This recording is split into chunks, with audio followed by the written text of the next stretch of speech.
Salam lalu lintas yang aman, selamat, tertib, dan lancar.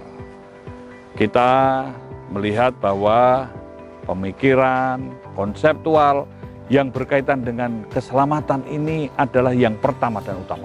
Amanat Undang-Undang Lalu Lintas adalah bertujuan untuk mewujudkan lalu lintas yang aman, selamat, tertib, dan lancar. Untuk meningkatkan kualitas keselamatan, menurunkan tingkat fatalitas korban kecelakaan, membangun budaya tertib, dan memberikan pelayanan yang prima di bidang lalu lintas.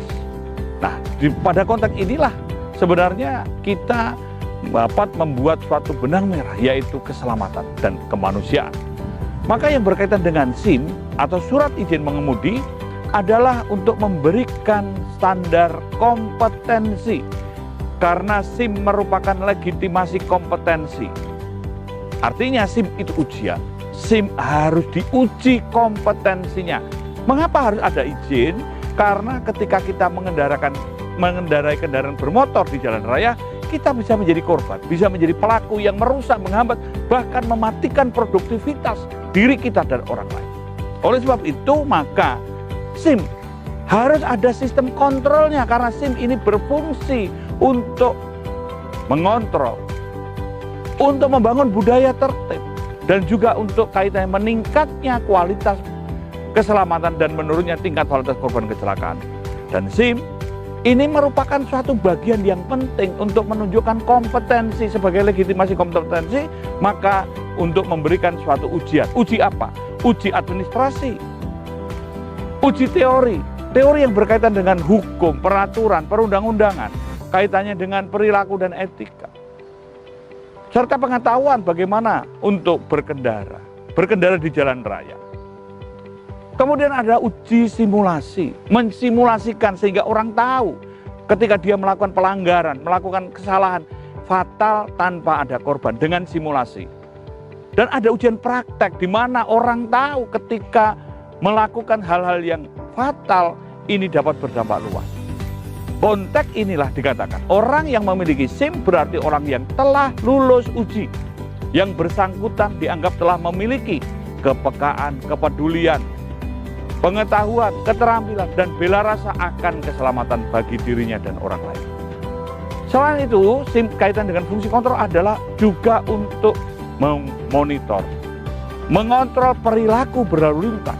Maka di sini kaitannya dengan penegakan hukum. Dalam proses penegakan hukum ada traffic attitude record atau catatan perilaku berlalu lintas. Orang berlalu lintas ini ketika melakukan pelanggaran ringan yang dampaknya hanya pelanggaran administrasi, ini poinnya 1. Pelanggaran yang berdampak macet atau pelanggaran sedang, ini poinnya 3.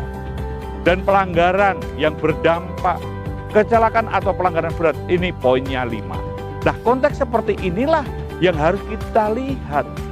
Bukan sekedar boleh dan tidak boleh. Perilaku inilah, karena lalu lintas merupakan refleksi budaya bangsa. Konteks traffic attitude record atau catatan perilaku berlalu lintas ini dikaitkan dengan program Demerit Point System. Demerit Point System ini kaitannya dengan sistem perpanjangan SIM tanpa uji ulang.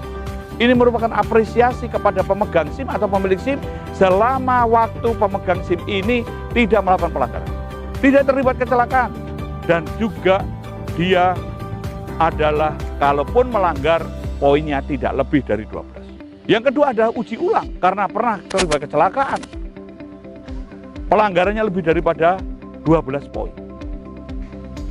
Dan yang ketiga, cabut sementara ini dengan putusan pengadilan karena yang bersangkutan mengendarai kendaraan bermotor ugal-ugalan, mabuk, menggunakan narkoba, ngepot-ngepot, ngebut-ngebut, dan lain sebagainya. Dan terakhir adalah cabut seumur hidup karena dia melakukan tabrak lari. Orang yang melakukan tabrak lari ini kejahatan kemanusiaan.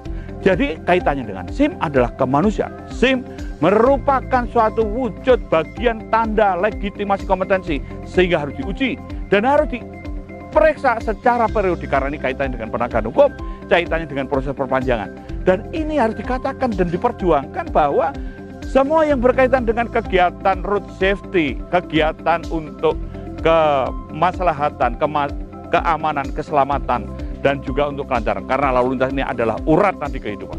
Kemanusiaan, Kita harus memperjuangkan bahwa ini simbol peradaban dan di era modern dibangun secara modern berbasis ilmu pengetahuan dan teknologi.